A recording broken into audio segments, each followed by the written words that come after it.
Lok Sabha speaker वहां पहुंच गए हैं। वित्त मंत्री निर्मला सीतारमन पेश करने वाली हैं मोदी सरकार का ये 10वां बजट प्रस्तुत सूचित किया जा चुका है कि माननीय मंत्री जी द्वारा बजट प्रस्तुत किए जाने के पश्चात इसकी प्रतियां आपको मेंबर पोर्टल के माध्यम से उपलब्ध करा दी जाएगी। आपको यह भी सूचित किया जाता है कि माननीय वित्त मंत्री जी के बजट भाषण की प्रतियां हार्ड कॉपी के रूप में उपलब्ध कराई जाएगी। अतः बजट प्रस्तुत हो जाने के पश्चात सदस्य कृपया बजट भाषण की अपनी अपनी प्रति प्रकाशन फलक से ले सकते हैं। आइटम नंबर 1, माननीय मंत्री महोदय श्रीमती निर्मला सीतारमन जी।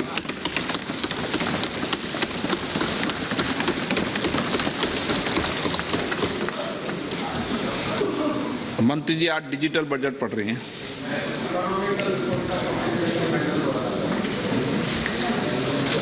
Honorable Speaker,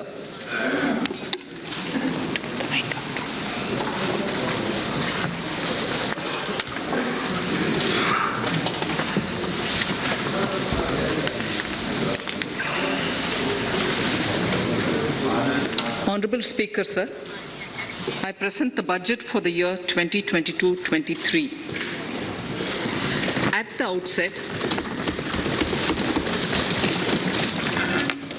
outset, sir, I want to take a moment to express my empathy for those who had to bear adverse health and economic effects of the pandemic. The overall sharp rebound and recovery of the economy is reflective of our country's strong resilience. India's economic growth in the current year is estimated to be 9.2%, highest among all large economies.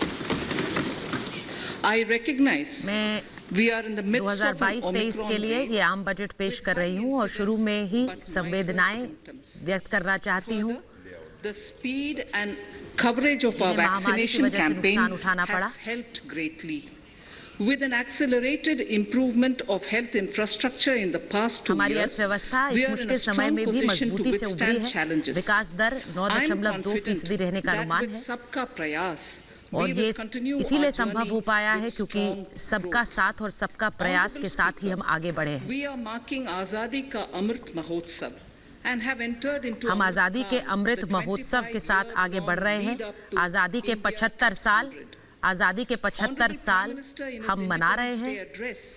had set out the vision for India at 100. By achieving certain goals during Amritkaal, our government aims to उस दृष्टिकोण को पूरा करना है।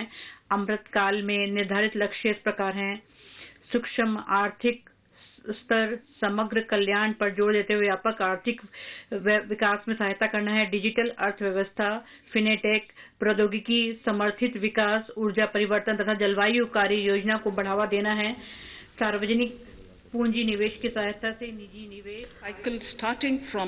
हम अमृतकाल के दौर में हैं। आजादी के 75 साल जो पूरे हो रहे हैं और प्रधानमंत्री नरेंद्र मोदी ने भारत के लिए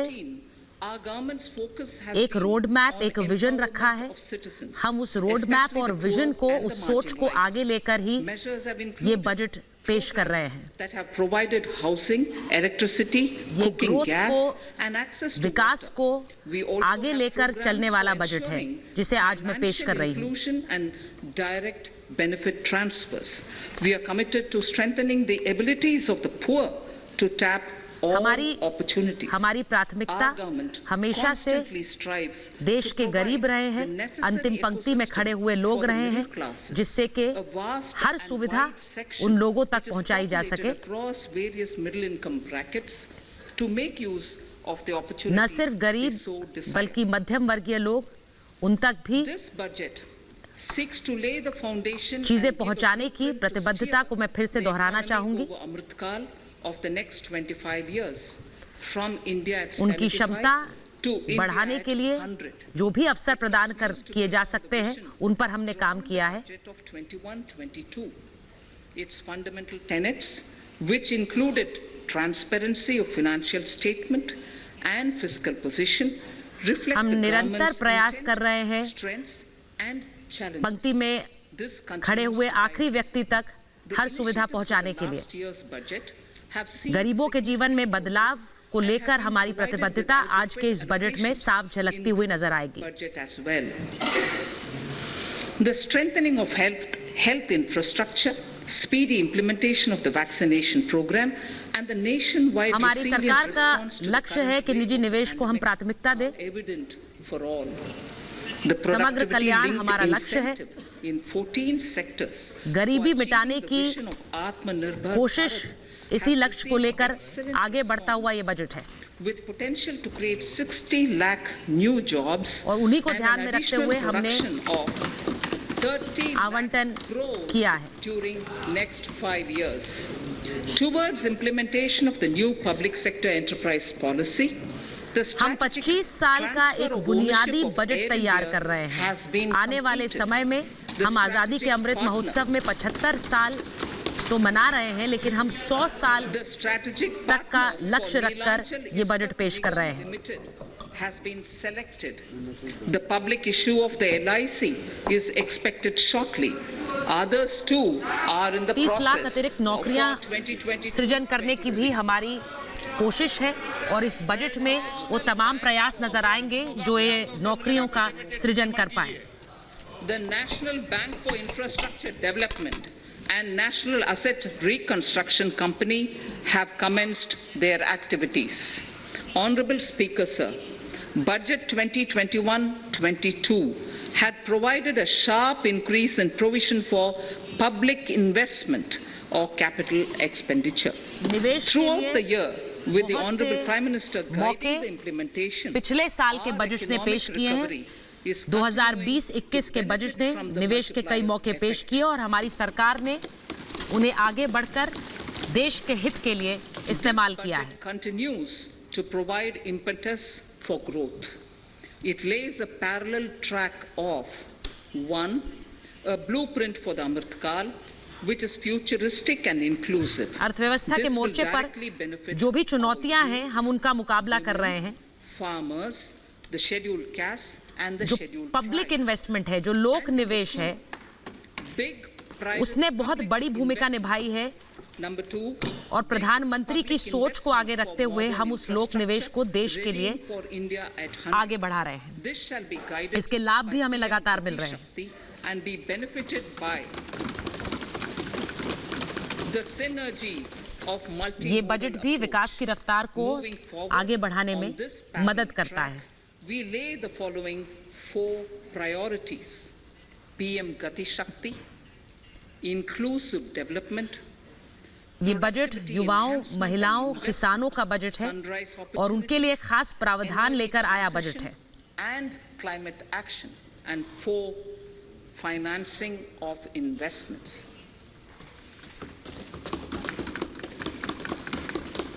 PM Gati Shakti.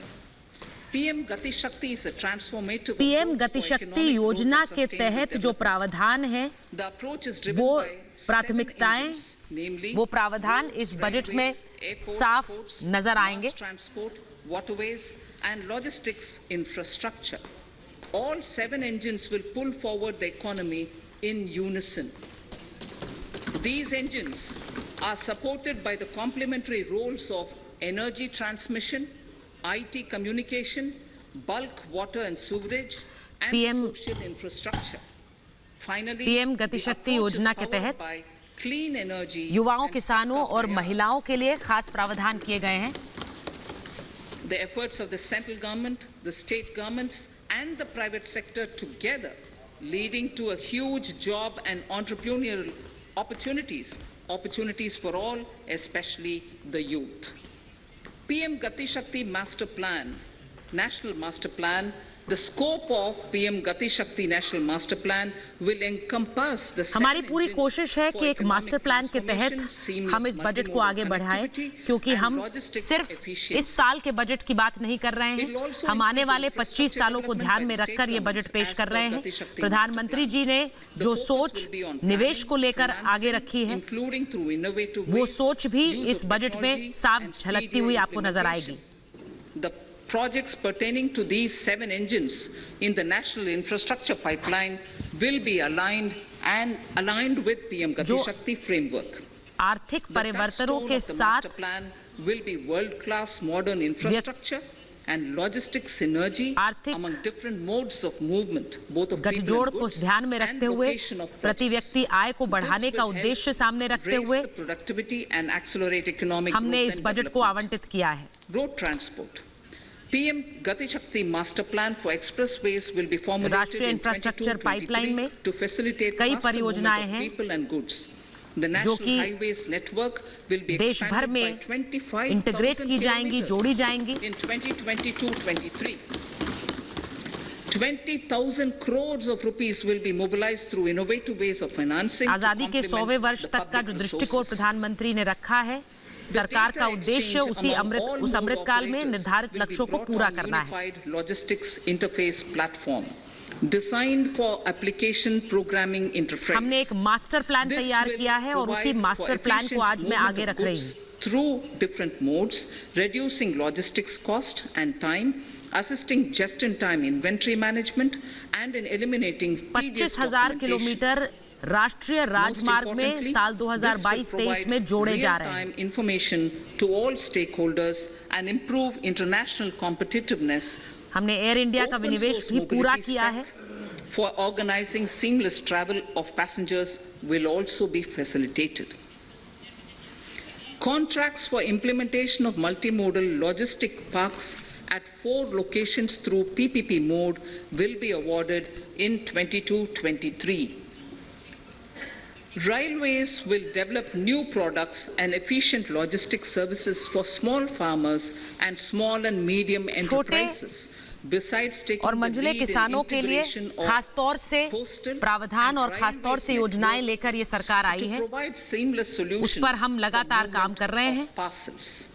One station, one product concept will be popularized. One station, one product का जो सोच है वो कुछ राज्यों में अभी लागू है, हम उसे और ज्यादा बढ़ावा देने की कोशिश में हैं। ज्यादा से ज्यादा राज्यों में वन स्टेशन वन प्रोडक्ट की सोच पहुंचे। कवच, the indigenous world-class technology for safety and capacity augmentation in 2022-23. 400 new generation Vande Bharat trains will better energy efficiency and passenger riding local business को, लोकल सप्लाई चेन को और ज्यादा बढ़ावा देने की जरूरत है। 100 PM Gati Shakti cargo terminals for multimodal logistics facilities will be कवच के जरिए 2000 किलोमीटर के नेटवर्क को हम कवर करने की कोशिश कर रहे हैं। ये एक डिजिटल पहल है और ये देश को, देश की अर्थव्यवस्था को एक नई गति देते हुए आगे बढ़ेगा। Mass urban transport and railway stations will be facilitated on priority. Design of metro systems, including civil structures, will be reoriented and standardized for Indian conditions and needs. Parvat Mala, as a preferred ecologically sustainable alternative to conventional roads in difficult hilly areas, National Ropeways Development Program will be taken up on PPP. पहाड़ी इलाकों में national ropeway system के लिए मैं पैसे आवंटित कर रही हूँ, क्योंकि पहाड़ी इलाकों में आने जाने वाले लोगों के लिए मुश्किलें ज्यादा हैं, समस्याएं ज्यादा हैं, और यहाँ पर जो पैसा हम बजट में आवंटित कर रहे हैं ये सिर्फ आम लोगों की सहूलियत के लिए नहीं बल्कि वहाँ के पर्यटन को भी ज्यादा बढ़ावा देगा, और इसी के लिए 20,000 करोड़ रुपए मैं बजट में आवंटित कर रही हूँ। With technical support from the Capacity Building Commission, central ministries, state governments and their infra agencies will have their skills upgraded. This will ramp up capacity in planning, design, financing, including innovative ways, and implementation management of the PM Gati Shakti infrastructure projects. Inclusive development, our second priority.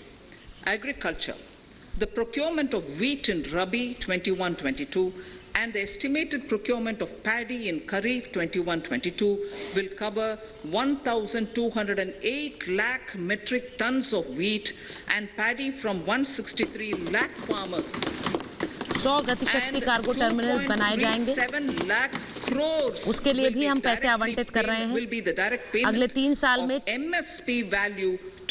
3 साल में समावेशी विकास का ये पूरा blueprint है जिसे हम सामने रख रहे हैं। 400 नई वंदे भारत ट्रेनों का ऐलान किया जा रहा है। Farmers' lands in 5 kilometer wide corridors along the river Ganga at the first stage. 2023 has been announced as the International Year of Millets. Support will be provided for post-harvest value addition, enhancing domestic consumption, and for branding millet products nationally and internationally. युवाओं को ज़्यादा से ज़्यादा रोजगार के अवसर प्रदान किए जा सके, इसका ध्यान हर उस क्षेत्र में बजट आवंटित करते हुए हमने रखा है।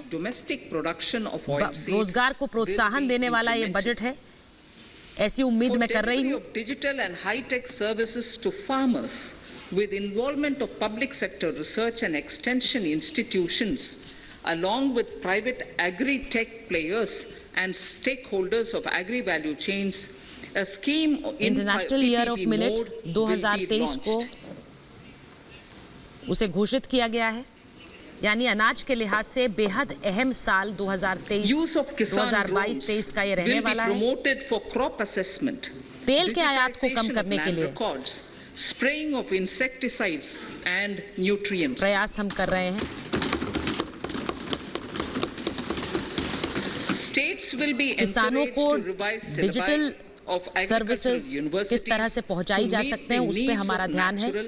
Zero budget and और जो organic निजी क्षेत्र में जो कृषि को प्रोत्साहन देने वाले संस्थान हैं, हम उन्हें भी बढ़ावा देना चाह रहे हैं जिससे कृषि को प्राथमिकता मिल सके। This is to finance startups for agriculture and rural enterprise relevant for farm produce value chain. The activities of these किसानों startups को will एक include डिजिटल माध्यम से जोड़ने की ये support कोशिश for हमारी है, FPOs, जिससे कि किसानों को ज़्यादा से ज़्यादा जानकारी उनकी फसलों को लेकर, उगाही को लेकर दी जा सके। including IT-based support. The implementation of the Cane Betwa link project. Organic खेती को बढ़ावा देने के लिए, उसे बढ़ावा देने के लिए अलग से बजट प्रस्तावित करना चाह रहे हैं। नेबार्ड के जरिए जो स्टार्टअप हैं कृषि क्षेत्र में, उन्हें भी बढ़ावा देने के लिए हम काम कर रहे हैं। 62 lakh people, 103 megawatt of hydro, 27 megawatt of solar power. एक प्राथमिकता ये भी कि किसानों को किस तरह से जो हाईटेक मशीनें हैं वो उपलब्ध कराई जा सके। 4,300 crores of rupees in the RE 21-22 and 1,400 crores of rupees in 22-23. नदियों को जोड़ने की जो परियोजना है, उसके लिए 65 करोड़ उपलब्ध कराए जा रहे हैं। DPRs for 5 river links, namely Daman, Ganga, Pinjal. इससे 9 लाख हेक्टेयर खेती की जमीन को पानी भी मिल सकेगा, कृष्णा और किस तरह से and Pennar Kaveri have been finalized. बिजली उत्पादन भी हो सकेगा। दोनों चीजें एक साथ किस तरह से हो पाएंगी, खेती के लिए पानी भी और बिजली सृजन भी, इन दोनों को ध्यान में रखकर इस प्रोजेक्ट के लिए हम पैसे आवंटित कर रहे हैं। For farmers to adopt suitable varieties of fruits and vegetables and to use appropriate production and harvesting techniques, our government will provide a comprehensive package with participation of state governments. MSMEs, Udyam, eShram, NCS and ASEEM portals will be interlinked.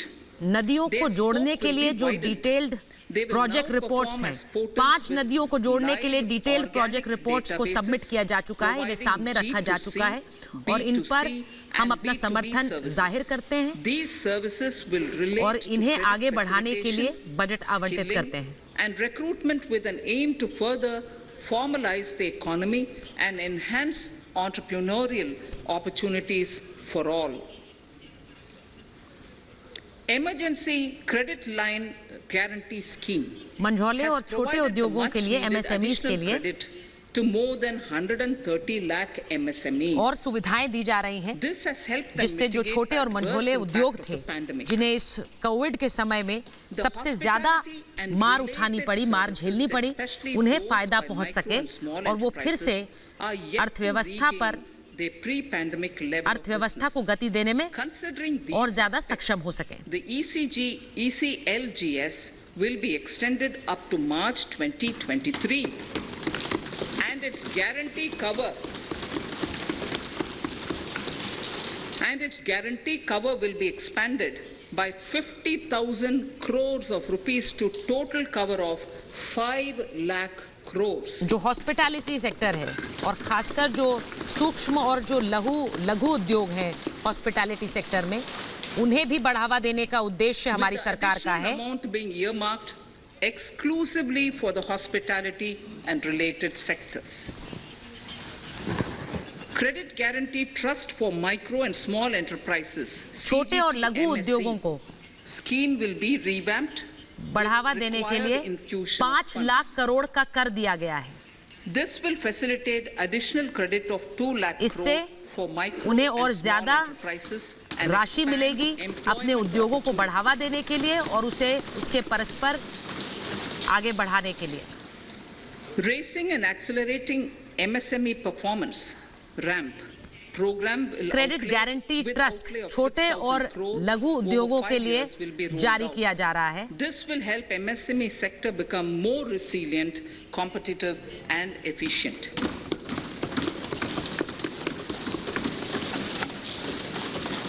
Skilling programs and partnerships with the industry will be reoriented crore अतिरिक्त ऋण दिया जा रहा है इन छोटे और लघु उद्योगों के लिए। 130 लाख MSME को अतिरिक्त कर्ज दिया जा रहा है। Skill qualification framework will be aligned with dynamic industry needs. Digital ecosystem for skilling and livelihood, the Desh Stack e-portal, will be launched. This aims to empower citizens to skill, reskill or upskill through online training. It will also provide API-based trusted skill credentials, payment and discovery layers to find relevant jobs and entrepreneurial opportunities. Startups will be promoted to facilitate drone Shakti through varied applications and for drone as a एक राष्ट्रीय skill qualification programme उद्योगों की जरूरतों के अनुसार बनाया जाएगा ITIs in all states. The required और एक डिजिटल इकोसिस्टम को मजबूत करने के लिए हम बजट में अलग से राशि आवंटित कर रहे हैं। Our children, particularly in the rural areas and those from scheduled castes and scheduled tribes and जो other weaker API sections के have तहत lost भुगतान almost की जो 2 स्कीम्स years हैं of formal education. उन पर भी काम किया जा रहा है। These are children in government schools. We recognize the need to impart supplementary teaching and to build a resilient mechanism for education delivery. For this purpose, One Class, One TV channel program of PM E-Vidya will be expanded from 12 to 200 TV channels. This will enable all states to provide supplementary education in regional languages for classes 1 to 12. अनुसूचित जाति जनजाति के जो बच्चे हैं 2 साल तक Covid की महामारी के चलते उन्हें शिक्षा के क्षेत्र में काफी दिक्कतें आई हैं और उसका हमें एहसास है।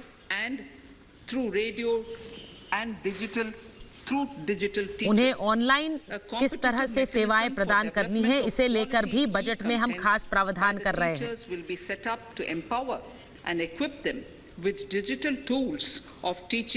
and facilitate better learning outcomes. 1 से 12वीं तक के बच्चों को जो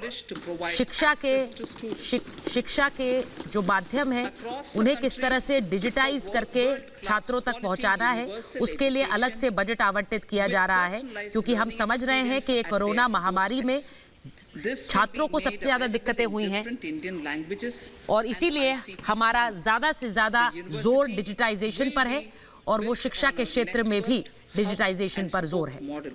With the hub building cutting edge ICT expertise. The best public universities and institutions in the country. एक डिजिटल विश्वविद्यालय की स्थापना की जाएगी जिससे कि छात्रों को सभी तरह की शिक्षा उसमें प्रदान की जा सके। National digital health ecosystem will be rolled out. It will consist of digital registries. ये डिजिटल विश्वविद्यालय अलग-अलग भारतीय भाषाओं में होगा, जिससे अलग-अलग भारतीय भाषाओं के लोग, बच्चे इसका लाभ उठा सके। The pandemic has accentuated mental health problems in people of all ages. To better the access to quality mental health counseling. हम उम्मीद कर रहे हैं कि देश के जो बड़े-बड़े विश्वविद्यालय हैं वो इस तकनीक को आगे बढ़ाने में हमारी मदद करेंगे। This will include a network of 23 tele-mental health centers of excellence, with NIMHANS being the nodal center and international institute. स्वास्थ्य सुविधाओं को मजबूत करना हमारा लक्ष्य है और ये स्वास्थ्य सुविधाएं डिजिटल माध्यम से लोगों तक पहुंच सके, ये भी हमारा एक बड़ा लक्ष्य है। पूरे देश में बहुत तेजी से कोरोना टीकाकरण हो रहा है, उसे लेकर हम गौरवान्वित भी महसूस करते हैं और हम चाहते हैं कि एक मेंटल हेल्थ को लेकर एक डिजिटल प्रोग्राम शुरू किया जाए। इसके लिए एक मेंटल हेल्थ सेंटर्स का एक नेटवर्क होगा,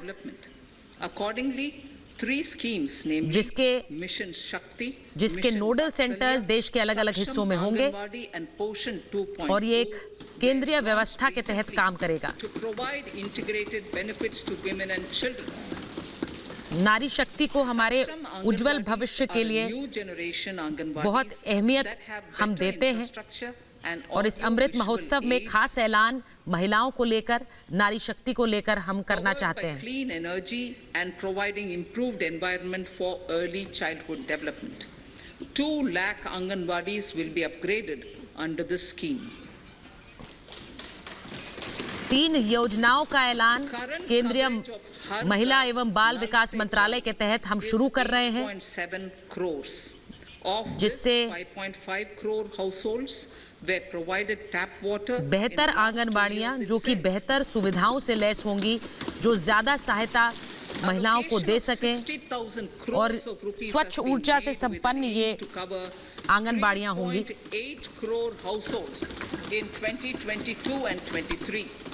2 लाख आंगनबाड़ियों को विकसित किया जाएगा। 80 lakh houses will be completed for the identified eligible beneficiaries of the PM Awas Yojana. हर घर में जल योजना से तकरीबन 7 करोड़ से ज्यादा घरों को जोड़ा गया है और हमारा उद्देश्य है कि हम ज्यादा से ज्यादा घरों को इससे जोड़ें। 60 लाख करोड़ का आवंटन इसके लिए किया गया है 2022-2023 के लिए। For the economically weaker sections in urban areas. 80 lakh मकान 2022-23 में पीएम आवास योजना के तहत बनाए जाएंगे। ये शहरी और ग्रामीण दोनों क्षेत्रों में बनाए जाएंगे। इसके लिए भी अलग से आवंटन हमारा बजट कर रहा है। जो मध्यम आय के लोग हैं, जो उनके लिए, जो गरीब लोग हैं, जो शहरी क्षेत्रों में रह रहे हैं, हम उनके लिए भी काम कर रहे हैं, जिससे उन तक भी सारी सुविधाएं पहुंचे जो कि प्रधानमंत्री के इस विजन में शामिल हैं। It will not be a substitute for existing central or state schemes. While the central ministries may also post their candidates. Prime Minister's Initiative for Development of North East Region, एक नई योजना का ऐलान हम कर रहे हैं, यानी पूर्वोत्तर के राज्यों के लिए प्रधानमंत्री की सोच के मद्देनजर इस योजना का ऐलान किया जा रहा है।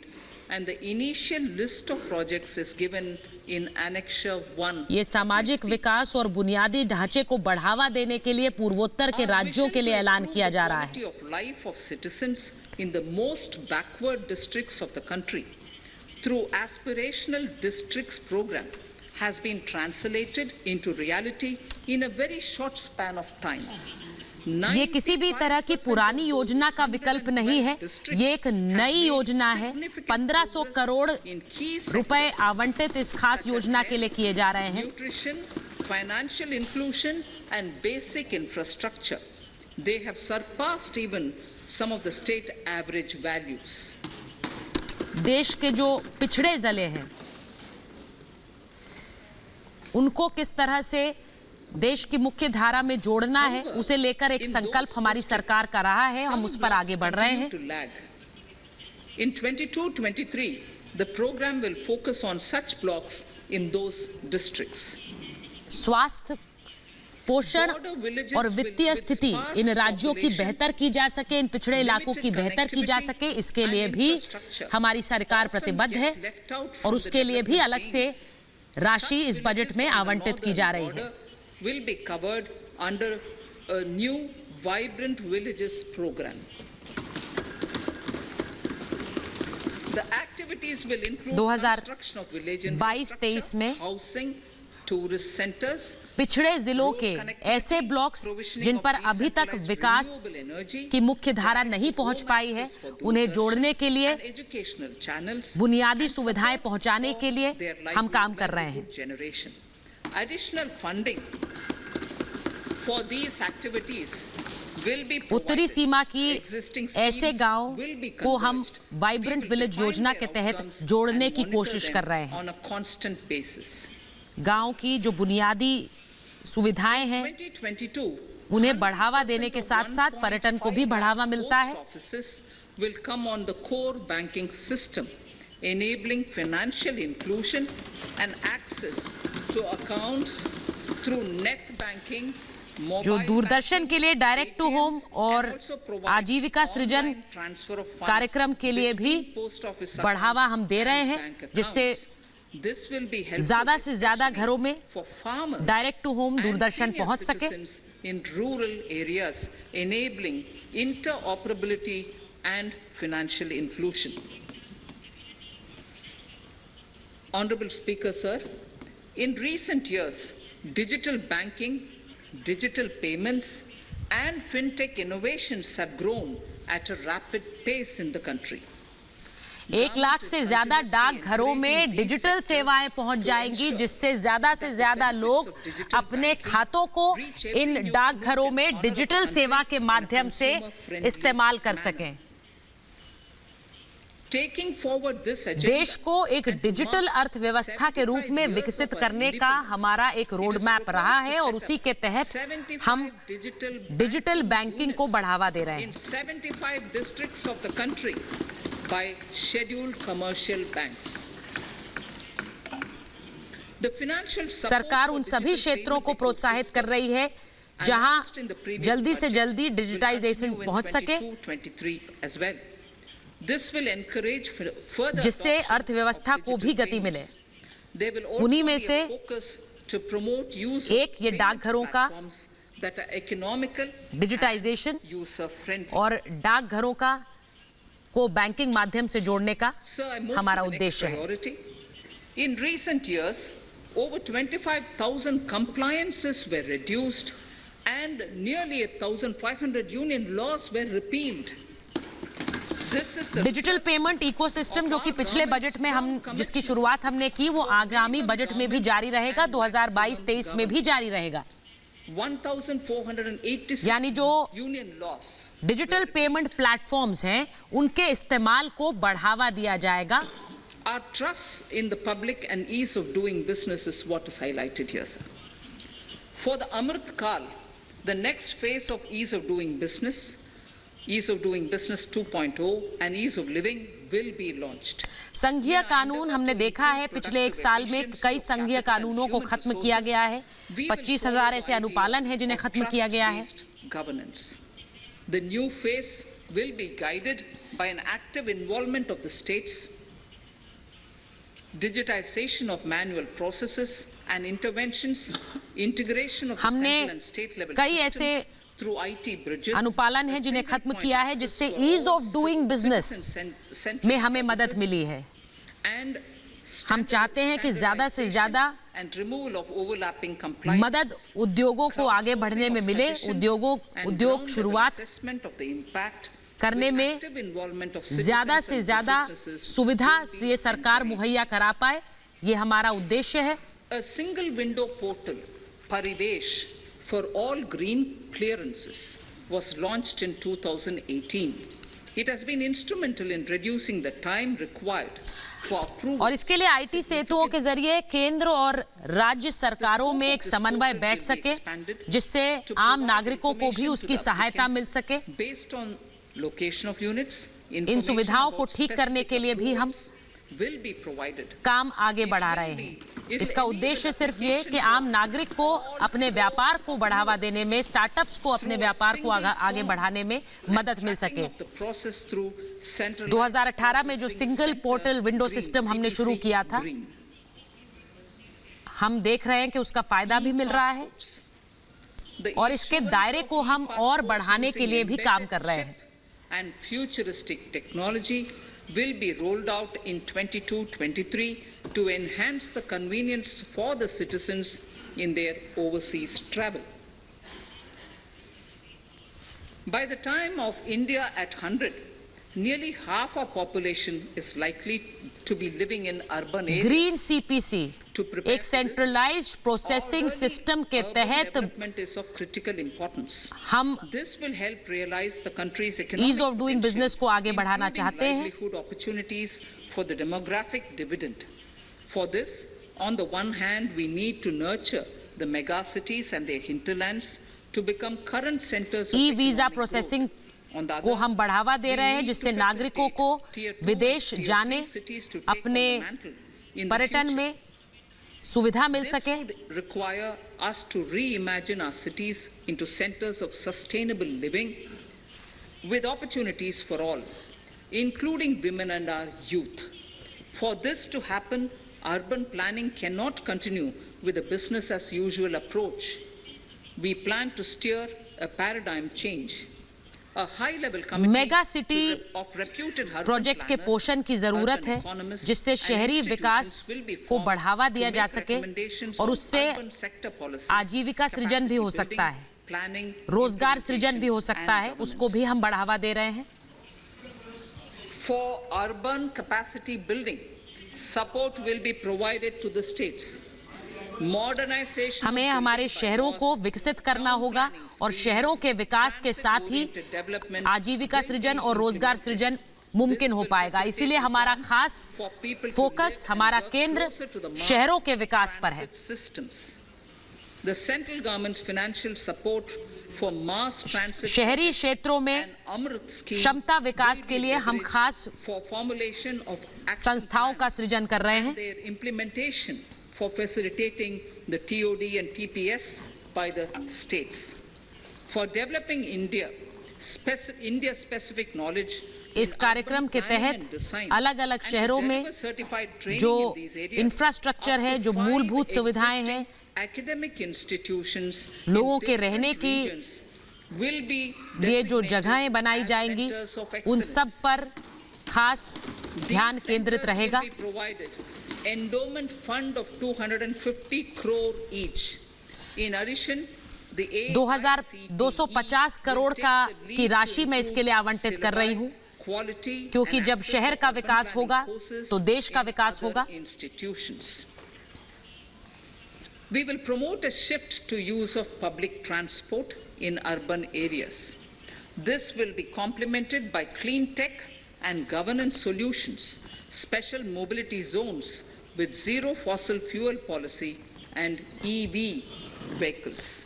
हर क्षेत्र में शिक्षा के लिहाज से उत्कृष्टता केंद्रों का सृजन किया जाएगा, उनको बढ़ावा दिया जाएगा और उनके लिए खास राशि आवंटित कर रहे हैं। यहाँ पर शिक्षा को लेकर खास फोकस, खास केंद्र रहेगा।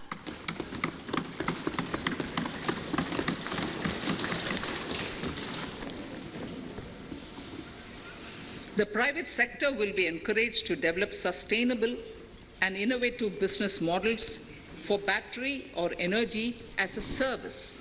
This will improve efficiency अदला बदली नीति की बात मैं कर रही हूँ कि किस तरह से अलग-अलग बैटरी स्टेशंस जहां पर बैटरियों की अदला बदली की जा सके। ये आने वाले समय में ई ट्रांसपोर्ट को बढ़ावा देने वाली नीति होगी।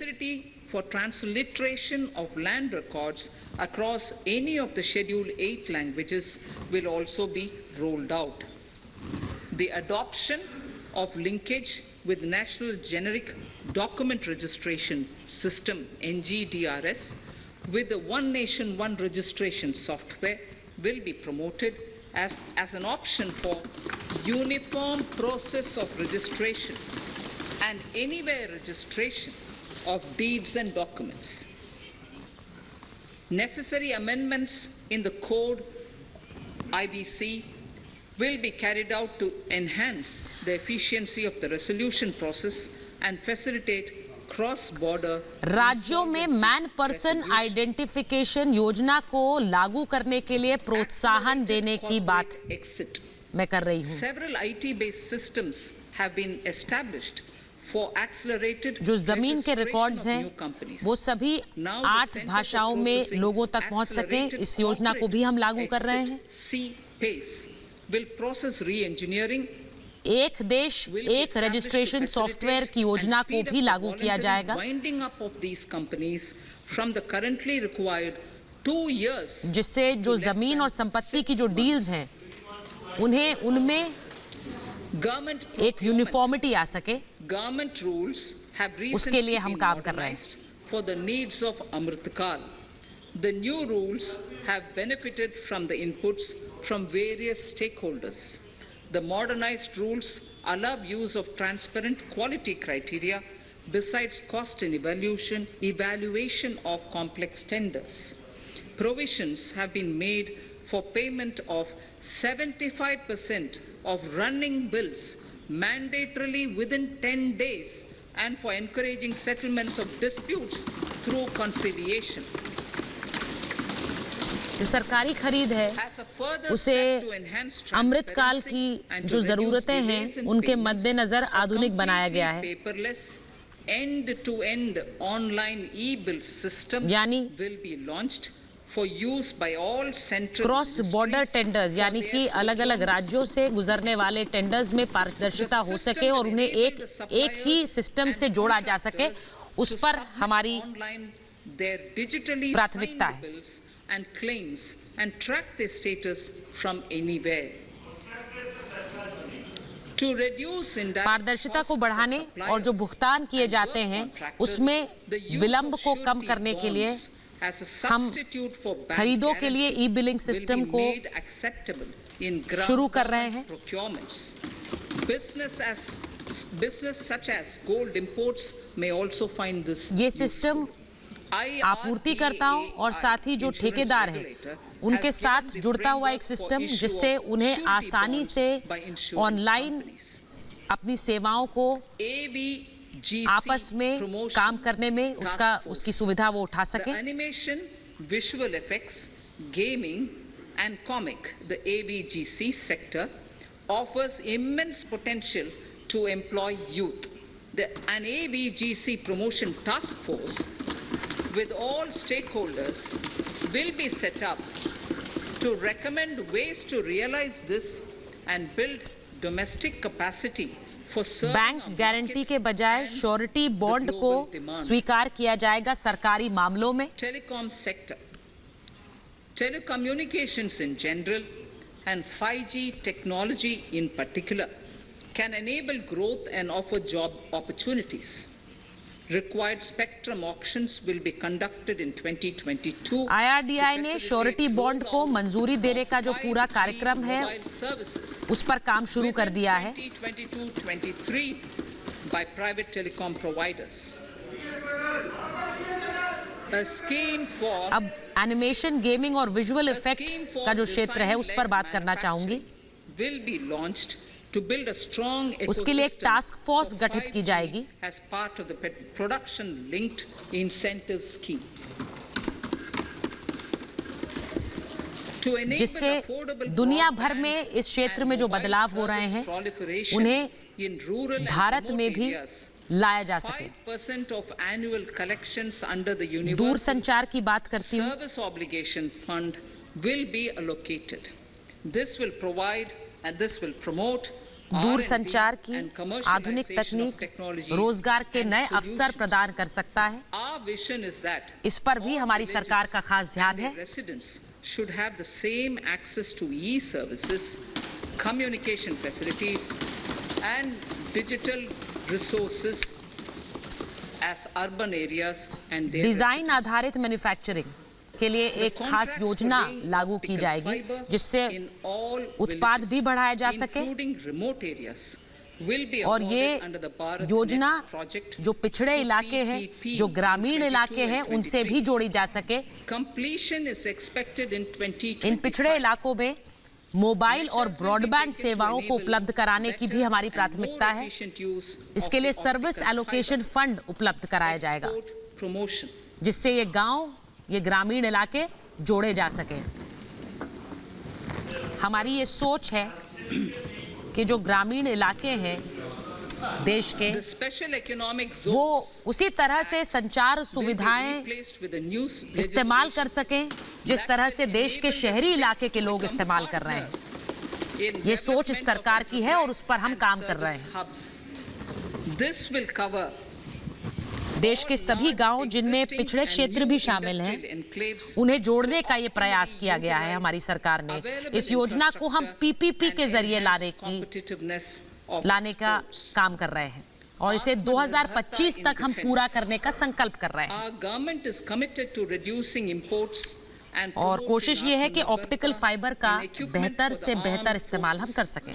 68% of the capital procurement budget will be earmarked for domestic industry in 22-23. अब निर्यात को बढ़ावा देने के लिए कुछ घोषणाएं करना चाहती हूँ। Up from 58% special economic zone act को हम बदल रहे हैं, उसके जगह हम एक नया कानून ला रहे हैं। Startups and academia with 25% of defense R&D budget earmarked. इसमें जो मौजूदा औद्योगिक क्षेत्र हैं उन्हें शामिल किया जाएगा और इन औद्योगिक क्षेत्रों में प्रतिस्पर्धा बढ़ाई जाएगी।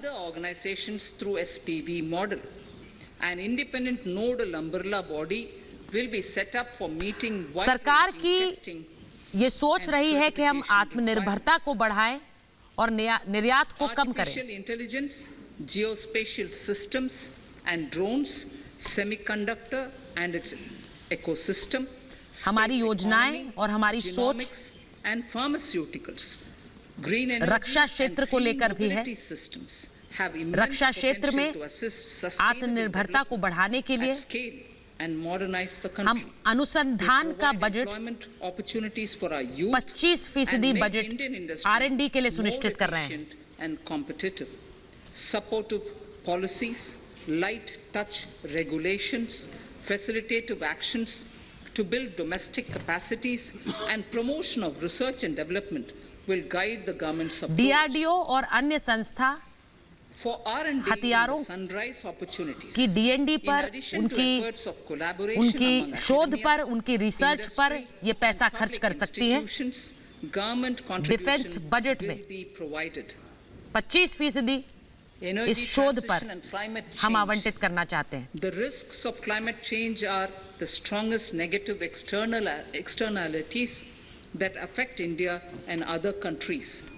As Honorable Prime ये वो Minister क्षेत्र है जो देश को तेजी से आधुनिकता की ओर ले जा सकते हैं और साथ ही साथ आत्मनिर्भर भारत का जो सपना हम देखते हैं उसे पूर्ण करने में सक्षम है। Unquote. The low carbon development strategy as enunciated in the Panchamrit that he announced is an important reflection of our government's strong commitment घरेलू क्षमता को बढ़ावा देने के लिए भी सरकार budget The strategy opens up आवंटित करना चाहती है and will take the और खासकर इन घरेलू क्षमताओं को इंडस्ट्री से जोड़ने के लिए This budget proposes हम मदद देना चाहते several हैं। near-term and long-term actions accordingly. Solar power. To facilitate domestic manufacturing for जलवायु the परिवर्तन ambitious goal of 280 एक ऐसी समस्या है जिस पर दुनिया भर का ध्यान है और COP26 की जो बैठक हुई जिसमें प्रधानमंत्री नरेंद्र मोदी भी शामिल हुए, वो इसी प्रतिबद्धता को लेकर शामिल हुए कि जलवायु परिवर्तन को लेकर एक क्लीन एनर्जी की सोच भारत आगे रखता है, स्वच्छ ऊर्जा की सोच भारत आगे रखता है। From polysilicon to solar PV modules will be made. Honorable Speaker, sir, the circular economy transition is expected to help in productivity enhancement as well as creating large opportunities for new businesses and jobs. The action plans for 10 sectors such as electronic waste, end-of-life vehicles, used oil waste, toxic and hazardous industrial waste are already ready. The focus will now be on addressing घरेलू ऊर्जा के क्षेत्र में 2800 gigawatt की क्षमता के उत्पादन के लिए हम पैसे आवंटित करना चाहते हैं। हम जानते हैं कि ये घरेलू ऊर्जा उत्पाद हमारे देश के लिए जरूरी है और ये घरेलू सौर ऊर्जा इसको बढ़ावा देने के लिए ये राशि मैं आवंटित कर रही हूं। 5 to 7% biomass pellets will be co-fired in thermal power plants, नए रोजगार carbon dioxide savings मुहैया कराने में भी MMT and ये राशि मदद करेगी। This will also provide extra income to farmers and job opportunities to locals and help avoid stubble burning in agricultural fields. Saving energy is an important aspect of the energy management. Hence, energy efficiency and savings measures will be promoted. This will be done in large commercial buildings through the energy service company business model. It will facilitate capacity building and awareness for energy audits, performance contracts, and common measurement of and verification protocol. 4 pilot projects for coal gasification and conversion of coal into 5 से 7% biomass pellets जो हैं वो thermal power stations में इनका इस्तेमाल किया जाएगा जिससे अतिरिक्त ऊर्जा के साधन हमें मिल सके और इसके साथ साथ लोगों को रोजगार के अवसर भी मिल पाएंगे। ऊर्जा का संरक्षण भी महत्वपूर्ण क्षेत्र है, इस पर भी हम काम कर रहे हैं।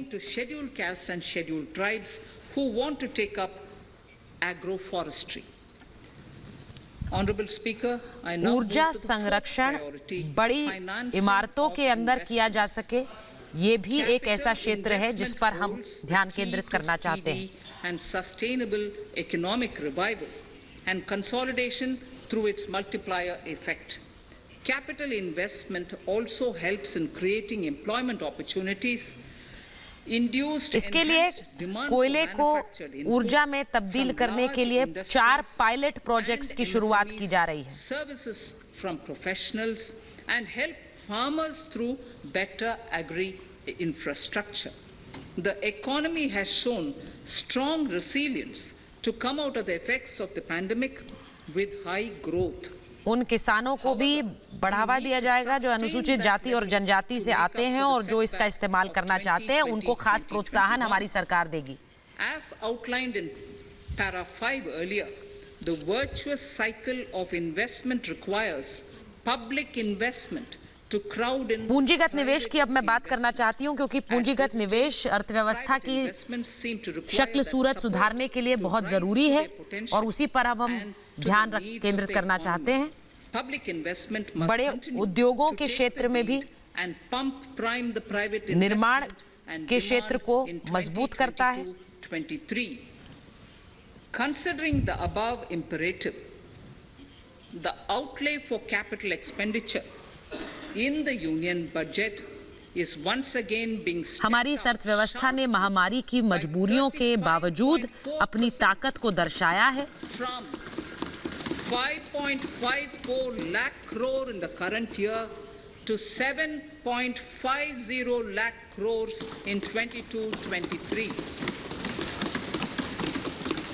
This has increased to more than 2.2 times. हमने देखा है कि इस मुश्किल के समय में भी निजी निवेश की राशि कम नहीं हुई है और सरकार के निवेश के साथ मिलकर ये निजी निवेश 9% of the GDP. देश की अर्थव्यवस्था के लिए कमाल कर सकता है।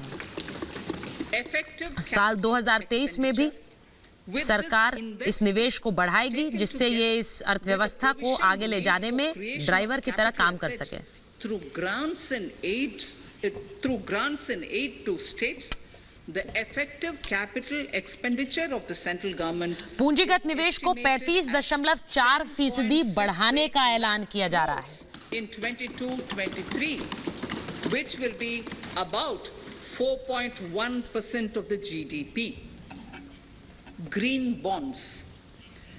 As a part of the government's overall market borrowings in 22-23, sovereign green bonds will be issued for mobilizing 2019-20 की तुलना में अगर देखें तो इसमें 2% का इजाफा किया गया है। Proceeds will be deployed in public sector projects which help in reducing the carbon intensity of the economy.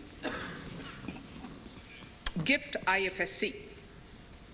World-class foreign universities and institutions will be allowed in the GIFT city to offer courses in the financial management, fintech, science, technology, engineering, and mathematics free from domestic regulations except those by the IFSCA to facilitate availability of high-end human resources for financial services and technology.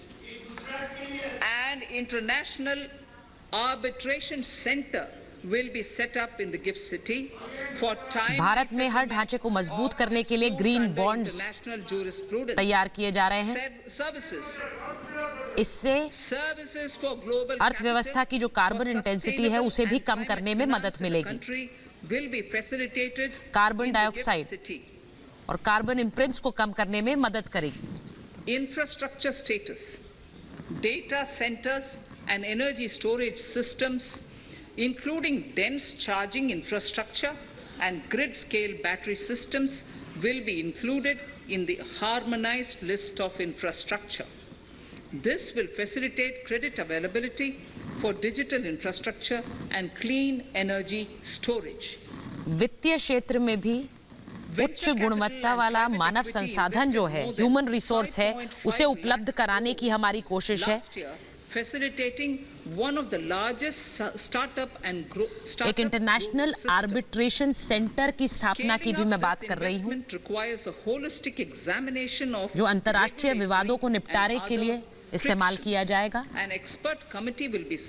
इसके लिए भी एक committee तैयार की जाएगी, एक ढांचा तैयार किया जाएगा।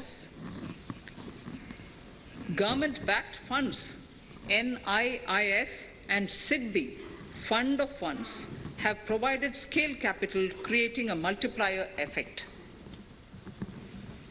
For encouraging important sunrise sectors such as climate action, deep tech, digital economy, pharma and agri-tech, the government will promote जो इलेक्ट्रिक व्हीकल्स हैं उन्हें बढ़ावा देने के लिए भी ये सरकार काम कर रही है, क्योंकि हम जानते हैं कि स्वच्छ ऊर्जा देश के लिए कितनी जरूरी है। For financing the infrastructure needs, the stepping up of public investment will need to be complemented by private capital at a significant scale. Measures will be taken to enhance financial viability of projects, including PPP, with technical and knowledge assistance from multilateral agencies. Enhancing financial viability shall also be obtained by adopting global best practices, innovative ways of financing, and balanced risk allocation. Digital rupee.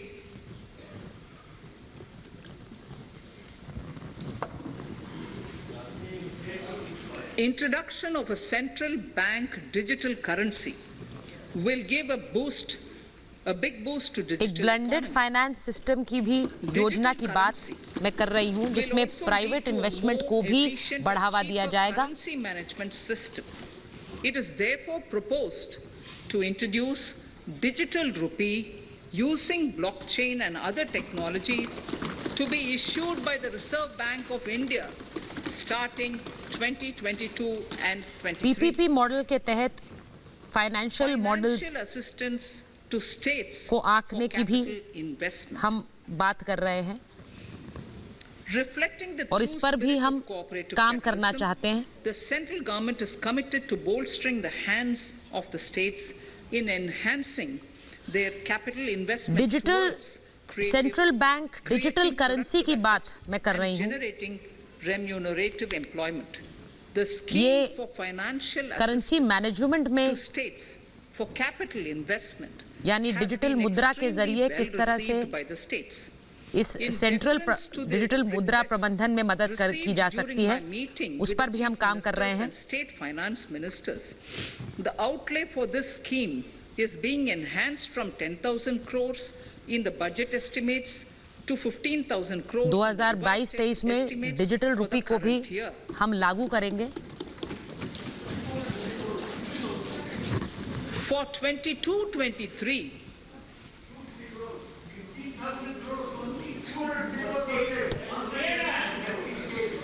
I'll repeat that ये sentence for the सरकार benefit of many of our honorable Bharat के members. संघीय ढांचे के अंतर्गत जो अलग-अलग राज्य हैं, उनको वित्तीय मदद देने के लिए प्रतिबद्ध है और उनका भी जो पूंजीगत निवेश है उसे बढ़ाने के लिए काम कर रही है और इसका अच्छा फायदा उन्हें पिछले कई बजट्स में मिला है, ये हमने देखा है। मैंने अलग-अलग राज्यों के वित्त मंत्रियों के साथ बैठक की है, उसकी मुझे अच्छी प्रतिक्रिया मिली है। 10,000 करोड़ के प्रावधान को हमने बढ़ाकर 15,000 करोड़ कर दिया है। साल 2022-23 के लिए इस प्रावधान को 10,000 करोड़ से बढ़ाकर 15,000 करोड़ हमारी सरकार करती है। Are over and above the normal borrowings allowed to the states. Are over and above the normal borrowings to the states. This allocation will be used for PM Gati Shakti related and other productive capital investments of the states. मैं एक बार फिर दोहराती हूँ कि देश के अलग-अलग राज्यों के वित्त मंत्रियों के साथ जो मैंने चर्चा की है, उसके आधार पर हम ये आवंटन बढ़ा रहे हैं 10,000 करोड़ से 15,000 करोड़ और इसे केंद्र की अलग-अलग योजनाओं के लिए इस्तेमाल किया जाएगा। Digital payments and completion of OFC network and reforms related to building bylaws, town planning schemes, transit-oriented development, and transferable development rights.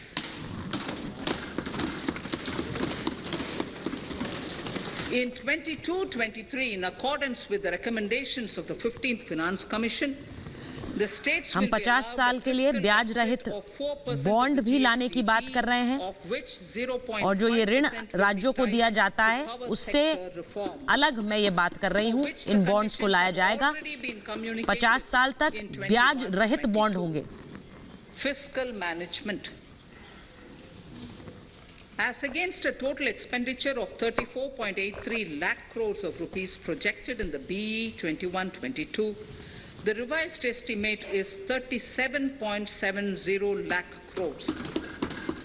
The revised estimate of capital expenditure is 6.3 lakh crores of rupees. This includes an amount of 51,971 crores towards settlement of outstanding guaranteed 15वें वित्तीय आयोग ने जो सुझाव दिए उन्हें हम साल 2022-23 में लागू करने जा रहे हैं। Coming to the budget estimates, Honorable Speaker, sir, the total expenditure in 22-23 is estimated at 39. जो धनराशि राज्यों को उपलब्ध कराई जा रही है वो उसे फाइनेंशियल एडमिनिस्ट्रेशन यानी कि वित्तीय प्रशासन के लिए इस्तेमाल कर सकते हैं।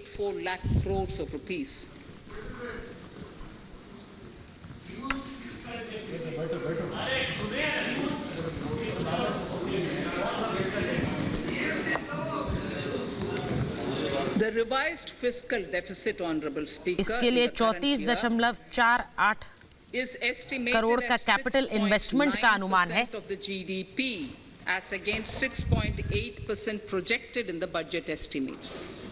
The fiscal deficit is in 22-23 is estimated at 6.4% of the GDP, which is consistent with the broad path 2022-23 में एयर इंडिया की जो लाइबिलिटीज हैं, यानी उनका जो कुल 4.5% by अभी खर्चा है वो 6.41 है देश के जीडीपी का, और उसकी तरफ भी हम पैसा आवंटित कर रहे हैं। growth through public investment to become stronger and sustainable. I will now move to part B of my speech.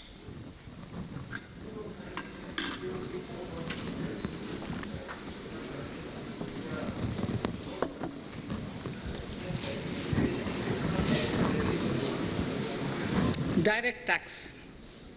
Honorable Speaker, sir, I take this opportunity to thank all the taxpayers of our country who have contributed immensely and strengthened the hands of the government in helping their fellow citizens in this hour of need. So I have brought in a little verse from the Mahabharata. राजकोषीय घाटा जो कि 6.9% था हमारी GDP का, उसे साल 2025-26 तक 4.5% कम करने का एक उद्देश्य और लक्ष्य हमारी सरकार का है, जिस पर हम काम कर रहे हैं। And by governing the state in line with dharma, along with collecting taxes which are in consonance. अब डायरेक्ट टैक्स की मैं बात करने जा रही हूँ। This is Mahabharata Shanti Parva Adhyaya, Shloka 11 from 72. Drawing wisdom from our ancient texts, we continue on the path to progress. The proposals in this budget, while continuing with our declared policy of stable and predictable tax regime, intend to bring more reforms that will take ahead our vision to establish a trustworthy tax regime. This will further simplify the tax system, promote voluntary compliance by taxpayers, and reduce litigation. Introducing new updated return. India is growing at an accelerated pace, and people are undertaking multiple financial transactions. The Income Tax Department has established a robust पुरातन ग्रंथों में कहा गया है, महाभारत में कहा गया है कि राजा को प्रजा के कल्याण के लिए कई आधार सामने रखने चाहिए और कई सुधार करने चाहिए। उसी को ध्यान में रखते हुए मैं प्रत्यक्ष करों को लेकर कुछ ऐलान करना चाहती हूँ।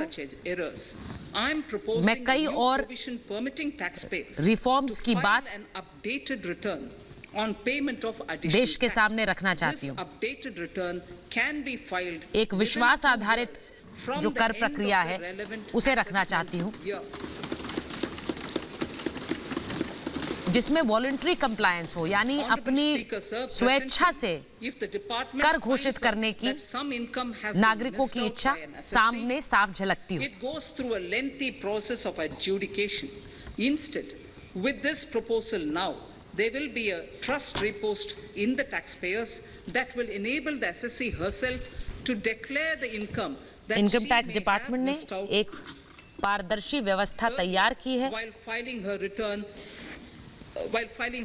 और रिटर्न दायर करते हुए जो गलतियां होती हैं या जो समस्याएं होती हैं उन्हें भी आसान बनाने के लिए, उनका हल निकालने के लिए हम काम कर रहे हैं। Currently, cooperative societies are required to pay alternate minimum tax. अब 2 साल तक पुराने आईटी रिटर्न्स संभव होंगे। However, companies pay the same. जो आईटी रिटर्न्स हैं वो 2 साल तक आप पुराने आईटी रिटर्न्स अपने दायर कर पाएंगे। To provide a level playing field between cooperative societies and companies, I propose to reduce this rate for the cooperative societies also to 15%. इसके बारे में और ज्यादा जानकारी, ज्यादा डिटेल्स वित्त विधेयक में आपको मिल पाएगी। The surcharge यानी on cooperative societies from ITR में जो गड़बड़ी है उसे आप सुधारने में 2 साल का समय ले सकते हैं। रिटर्न भरने में जो गलती हो उसे 2 साल तक आप उसमें सुधार कर सकते हैं और ज्यादा जानकारी आपको वित्त विधेयक में मिलेगी। Enhancing income of cooperative societies and its members who are mostly from the rural and from farming communities. Tax relief to persons with disability. The parent or guardian of a differently abled person can take an insurance scheme for such person. The present law provides for deduction to the parent or guardian only if the lump sum payment or annuity is available to the differently abled person on the death of the subscriber, that is the parent or the guardian. There could be situations where the differently abled dependent may need payment of annuity or lump sum amount even during the lifetime of their parent or guardian. I propose thus to allow the payment of annuity and lump sum amount to the differently abled dependent during the lifetime of the parent and guardians, that is parent or guardians, attaining the age of 60 years. Parity between employees of the state. Corporate tax 18 से घटाकर 15% करने का मैं ऐलान करती हूं और surcharge 12% से घटाकर 7% करने का मैं ऐलान करती हूं। National pension system NPS Tier 1. यानी कॉर्पोरेट टैक्स अब 18% से घटाकर 15% किया गया और कॉर्पोरेट टैक्स पर जो सरचार्ज लगता है वो 12% से घटाकर 7% किया गया। 10% of the salary in case of employees of the state governments. To provide equal treatment to both central and state government employees, I propose to increase the tax deduction limit from 10% to 14% on corporate tax की सीमा 10 करोड़ तक की गई है। ये बड़ा ऐलान इस वक्त का बजट में कॉर्पोरेट टैक्स पर सरचार्ज 12 से घटाकर 7% किया गया। Of the state government employees and bring them at par with central government employees. दिव्यांगों के माता-पिता को टैक्स में छूट का ऐलान कर रही हैं Nirmala Sitharaman. Startups have emerged as drivers of growth for our economy. Over the past few years, the country has seen a manifold increase in successful startups. Eligible startups established before 31/3/2022 had been provided a tax incentive for 3 consecutive years out of the 10 years from incorporation.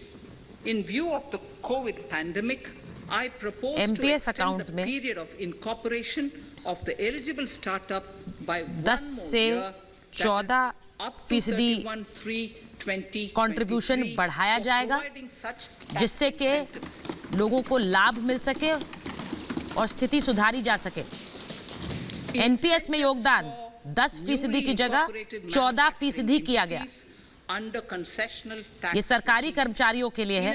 सरकारी कर्मचारियों के लिए NPS में 10 से 14% बढ़ावा। Certain domestic companies, a concessional tax regime of 15% was introduced by our government for newly incorporated domestic manufacturing companies.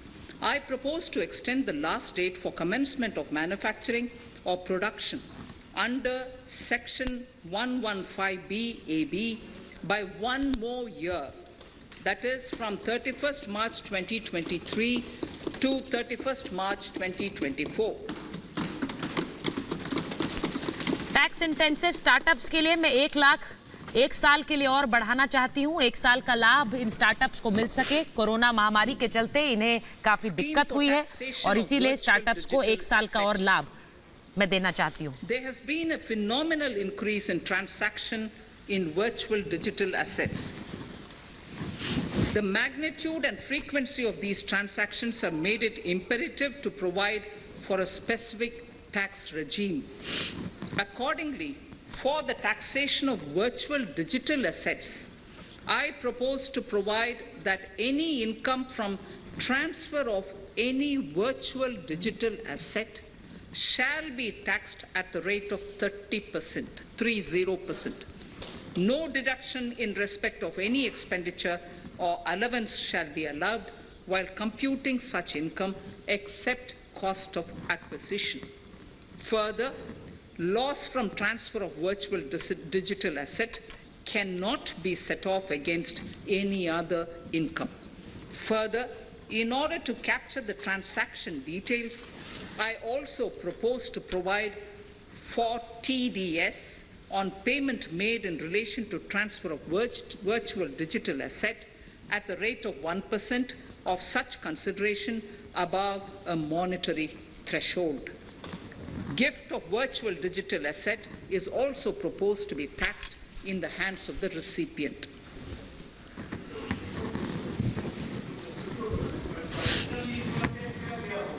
किसी भी virtual या डिजिटल सेवा के लेन देन पर 30% के कर का ऐलान कर रही हूं। And resources are consumed in filing of appeals which involve identical issues. Taking forward our policy of sound litigation management, I propose to provide that if a question of law in the case of an assessee is identical to a question of law which is pending in the appeal before a jurisdictional high court or Supreme Court, in any case, the filing virtual digital asset के transfer के लिए 1% का DDS भी लगाया जाएगा। जो virtual digital assets हैं उनको गिफ्ट करने पर भी ये TDS लगाया जाएगा।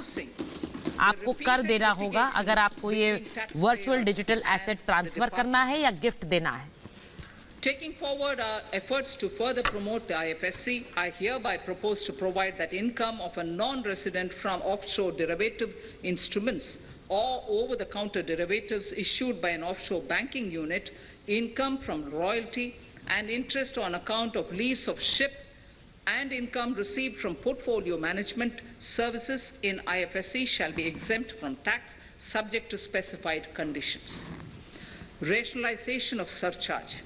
In the globalized business world, there are several work contracts whose terms and conditions mandatorily require formation of a consortium. The members in the consortium are generally companies. In such cases, the income virtual currency पर ये बड़ा tax जिसका ऐलान मैं कर रही हूँ, virtual currency पर टैक्स, कमाई पर 30% टैक्स लगेगा। ये जो निर्माण इकाइयां हैं, डिजिटल निर्माण इकाइयां, इन पर 30% का टैक्स लगेगा। वर्चुअल करेंसी पर आपको बड़ा टैक्स देना है। क्रिप्टो करेंसी से जो आय होगी उस पर 30% का टैक्स देना होगा। Are liable to maximum surcharge of 15%, while other long-term capital gains are subjected to a graded surcharge which goes up to 37%. I propose to cap the surcharge on long-term capital gains arising on transfer of any type of assets at 15%. This step will give a boost to startup community, and along with my proposal on the extended tax benefits to manufacturing companies and startups, reaffirms our commitment to Atmanirbhar Bharat. Clarification in relation to health and education cess as business expenditure. The income tax is not an allowable expenditure for computation of business income. This includes tax as well as surcharges. The health and education cess is imposed as an additional surcharge on the taxpayer for funding specific government welfare programs. However, some courts have allowed health and education cess as business expenditure, which is against the legislative intent. To reiterate, startup community को मार्च 2023 तक का tax incentive की ऐलान किया जा रहा है और आत्मनिर्भर भारत की प्रति हमारा जो संकल्प है उसे भी मजबूत करने में बढ़ावा मिल रहा है। एजुकेशन सेस पर मैं स्पष्टीकरण देना चाहती हूँ।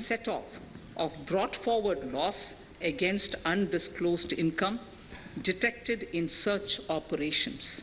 It has been observed that in many cases where undisclosed income or suppression of sales, etc., is detected, payment of tax is avoided by setting off of losses.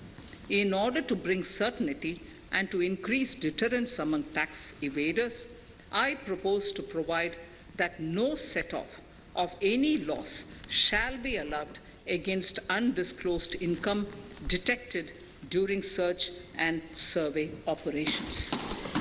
मैं ये कहना चाहती हूँ कि जो स्वास्थ्य और शिक्षा पर अतिरिक्त सरचार्ज की बात कही जा रही है, इसे कारोबारी आमदनी के रूप में प्रस्तुत करने की कोशिश की जा रही है, लेकिन ऐसा नहीं है और ऐसी किसी भी तरह की कोई आमदनी ये सरकार नहीं ले रही है. In order to track such transactions, I propose to provide for tax deduction by the person giving benefits if the aggregate value of such benefits exceeds 20,000 rupees during the financial year. नुकसान का हवाला देकर कर चोरी करने का अगर कोई प्रयास कर रहा है तो उस पर हम अंकुश लगाने की कोशिश कर रहे हैं. So remarkable progress in GST. कर चोरी को किसी भी तरीके से रोकने की कोशिश होगी. Of independent India, showcasing the spirit of cooperative federalism. While aspirations were high, there were huge challenges too. These challenges were overcome deftly and painstakingly under the guidance and the oversight of the GST Council. We can now take pride in a fully IT-driven and progressive GST regime that has fulfilled the cherished dream of India as one market, one tax. There are still some challenges remaining, and we aspire to meet them in the coming year. The right balance between facilitation and enforcement has engendered significantly better compliance, and enforcement has engendered better compliance. GST revenues are buoyant despite the pandemic. I would bring in something which I've got to know this morning, not part of my speech, but worth putting in here for the knowledge of the Honourable House. I would like to bring to the notice of this House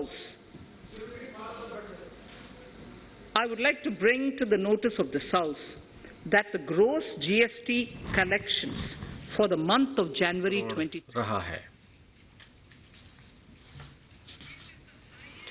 जो अधिकतम है अब तक का GST के लागू होने के बाद में ये सबसे ज़्यादा रहा है. ये संभव हुआ है क्योंकि हमारी तेजी से अर्थव्यवस्था में वृद्धि हुई है.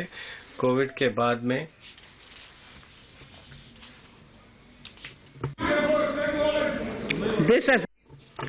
ये संभव हुआ है क्योंकि हमारी बहुत अच्छी अर्थव्यवस्था चल रही है कोविड के बाद में और बहुत ही बेहतर प्रशासन हमारा रहा है. केंद्र और राज्यों के द्वारा बेहतर कर प्रशासन के कारण संभव हो पाया है और इसके लिए जो करदाता हैं उसके लिए बहुत अच्छा उन्होंने योगदान दिया है. Enthusiastically contributed to the cost of paying taxes.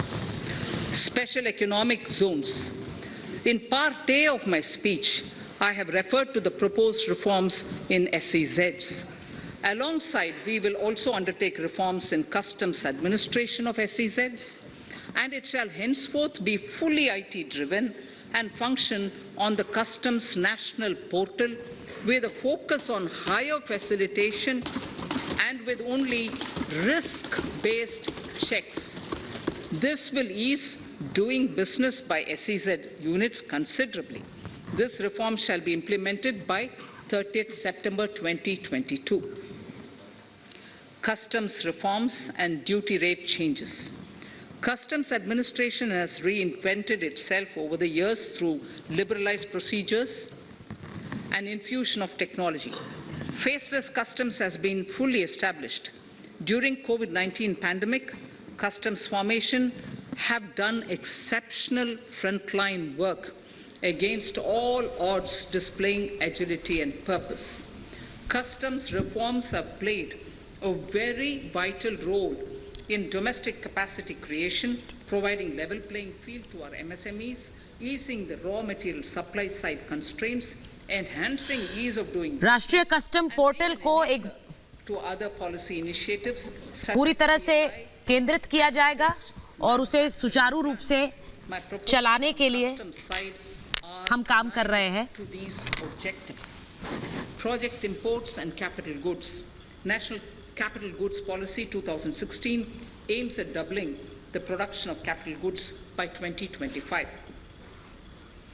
This would create an employment opportunities शुल्क सुधार को भी and हमने result in increased economic faceless बनाने की कोशिश की है, उसको भी हमने डिजिटाइज करने की कोशिश की है।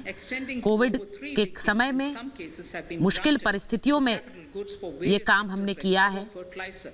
Textiles, leather footwear, food processing and जो कस्टम सुधार है वो हमारे छोटे और लघु उद्योगों को डोमेस्टिक कैपिटल एक Similarly, project import duty concessions एक सुविधा देता है कि वो आगे बढ़कर काम कर सके और एक लेवल प्लेइंग फील्ड पर काम कर सके, यानी समानताओं के साथ काम कर सके।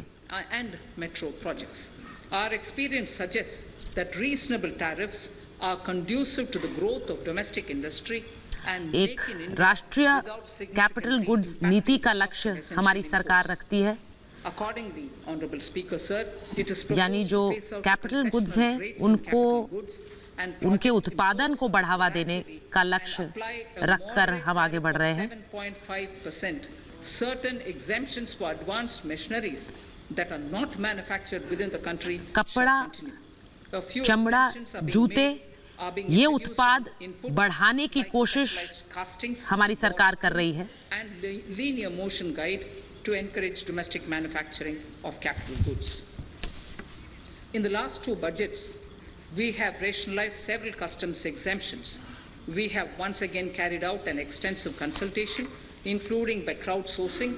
As a result, रेलवे और मेट्रो की जो सुविधाएं देश ने पिछले कुछ समय में बढ़ती हुई देखी हैं, are proposed to be gradually phased out. These include exemptions on और certain उनमें agricultural produce, जिस तरह का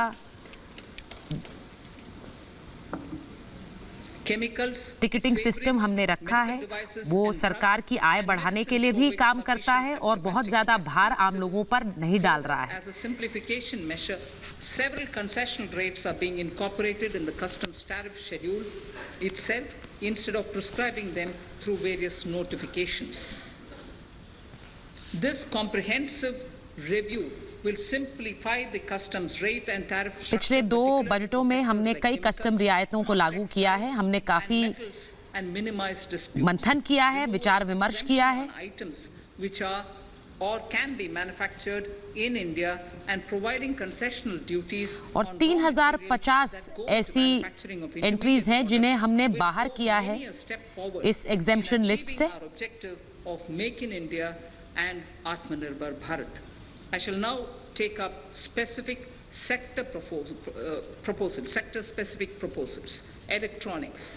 Electronic manufacturing has been growing rapidly. Customs duty rates are being calibrated to provide a graded rate structure to facilitate domestic जो manufacturing. जरूरी सेवाएं हैं जिनमें हेल्थ इक्विपमेंट शामिल है Devices and electronics. उनको हमने इस लिस्ट में Duty concessions are बढ़ावा दिया है। parts of transformer of mobile phone chargers and camera lens of mobile camera module and certain other such items. This will enable domestic manufacturing of high growth electronic items. Gems and jewelry. ऊर्जा के क्षेत्र में, chemical के क्षेत्र में, medical equipment के क्षेत्र में जो रॉ मटेरियल है Diamonds and gems उसको भी हम बढ़ावा देना चाहते हैं क्योंकि हम जानते हैं कि ये इन क्षेत्रों की सहायता करता है customs duty.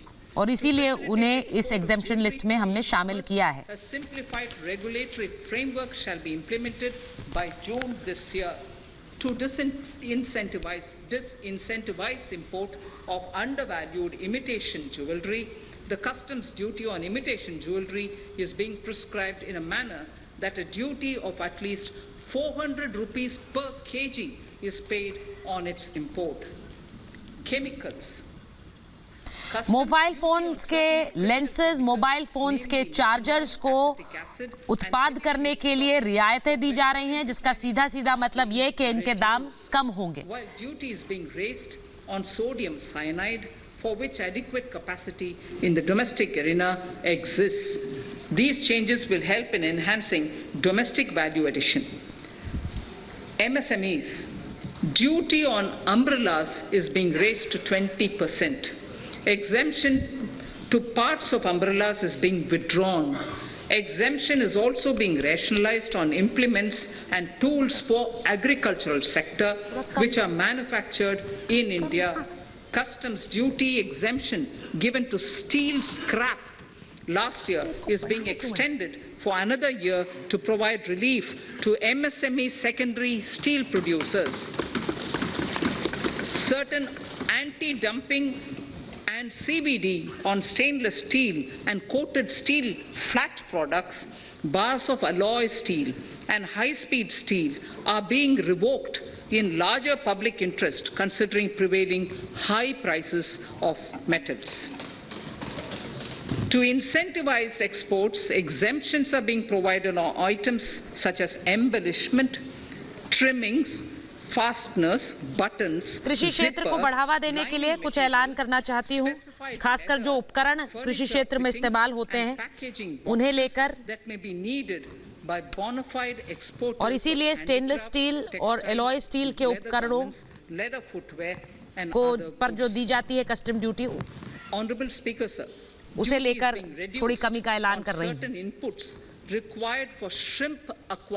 हूँ so as to promote its exports.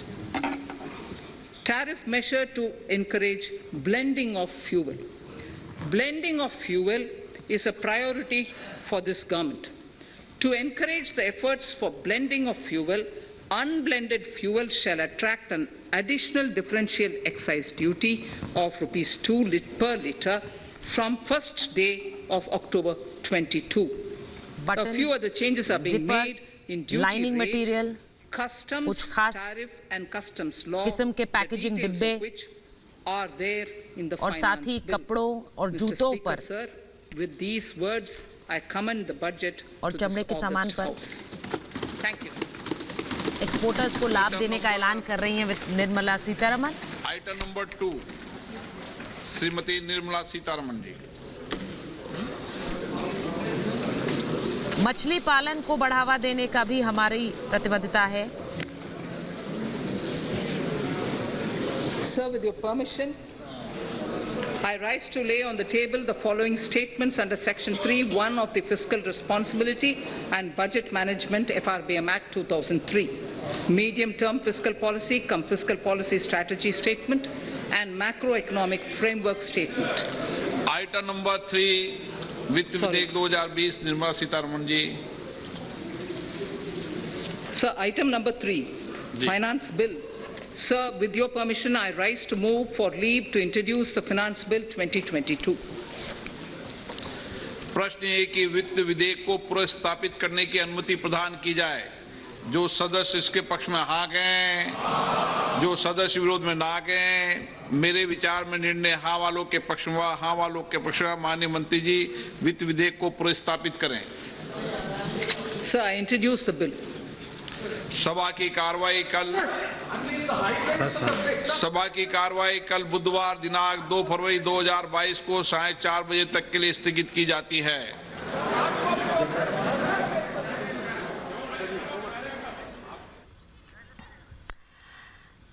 तो देश की वित्त मंत्री निर्मला सीतारमन ने अपना चौथा बजट पेश कर दिया है। उन्होंने अपना चौथा बजट और मोदी सरकार का ये 10वां बजट पेश किया है, और इस 10वें बजट के साथ ही निर्मला सीतारमन ने लोगों की अपेक्षाओं पर कितनी वो खरी उतरी है, इसे लेकर जो बड़े ऐलान है वो एक बार आपको बता देते हैं। जो बड़े ऐलान इस बजट में किए गए हैं, किस तरह से आईटी स्लैब में कोई बदलाव नहीं है। पिछले 8 साल से आईटी स्लैब में कोई बदलाव नहीं था। इस बार उम्मीद की जा रही थी कि शायद आईटी स्लैब में कोई बदलाव हो, लेकिन टैक्स स्लैब में कोई बदलाव नहीं किया गया है। जो स्टार्टअप्स है उनके लिए टैक्स की छूट 31 मार्च तक बढ़ाई गई है, और जैसा कहा कि किस तरह से जो एनपीएस है उसके अंदर 10 से 14% बढ़ाया गया है। ये बड़े ऐलान है जो इस बजट के आपको बता रही हूं। आईटीआर की जो गड़बड़ी है उसमें अगर आप सुधार करना चाहें तो उसका समय बढ़ाया गया है, 2 साल तक आप सुधार कर सकते हैं। टैक्स स्लैब में कोई बदलाव नहीं है। बहुत से लोग उम्मीद कर रहे थे कि टैक्स स्लैब में और खासकर जो इन्वेस्टमेंट है, जो 1.5 लाख तक की इन्वेस्टमेंट है, उसको बढ़ाया जा सकता है, लेकिन टैक्स स्लैब में कोई बदलाव नहीं किया गया है। जो बड़ी बातें हैं आपको बता रहे हैं, जो बड़ी बातें इस बजट की निकलकर सामने आ रही हैं, वो एक बार देख लीजिए कि किस तरह से 60 लाख नौकरियां देने का लक्ष्य है। 60 लाख नौकरियां देने का लक्ष्य है। ये बड़ी बातें मैं आपको बता रही हूं इस बजट की। एलआईसी का आईपीओ भी जल्द लाया जाएगा। एलआईसी का आईपीओ जल्द लाया जाएगा। अगले 5 साल में 30 लाख नौकरियां देने का लक्ष्य है। आत्मनिर्भर भारत को अच्छा रिस्पांस मिला है, ये निर्मला सीतारमण ने कई बार कहा है, और उसी के तहत कई योजनाओं को आगे बढ़ाया जा रहा है। कई योजनाओं को आगे बढ़ाया जा रहा है, ये भी आपको बता दें। सीधे सीधे क्रिप्टो करेंसी की भी उन्होंने बात की। क्रिप्टो करेंसी पर 1% टीडीएस लगेगा। ये बड़ी खबर मैं आपको बता रही हूं। टीडीएस 1% का क्रिप्टो करेंसी पर लगेगा, और किस तरह से 1 साल के अंदर डिजिटल करेंसी की भी लाने की बात उन्होंने कही है। डिजिटल करेंसी लाने की बात निर्मला सीतारमण ने कही है। किसानों के लिए डिजिटल सर्विसेज का ऐलान किया है निर्मला सीतारमण ने। बड़ी बात यह कि इनकम टैक्स में कोई बदलाव नहीं है। आंगनवाड़ी और पोषण 2 की शुरुआत का उन्होंने ऐलान किया है। इनकम टैक्स स्लैब में कोई बदलाव नहीं है, लेकिन इसी के साथ साथ कई और ऐसी योजनाएं जो कि कृषि क्षेत्र को बढ़ावा देती हैं। उन्होंने बार बार कहा कि इस कोरोना के समय में हमारे देश की आर्थिक व्यवस्था और गति कम नहीं हुई है, और उसका बड़ा कारण रहा है हमारा कृषि प्रधानता। सीधे हिमानी के पास जा रही हूं। उनके पास कई किसान हैं। हिमानी, निर्मला सीतारमण ने बजट पेश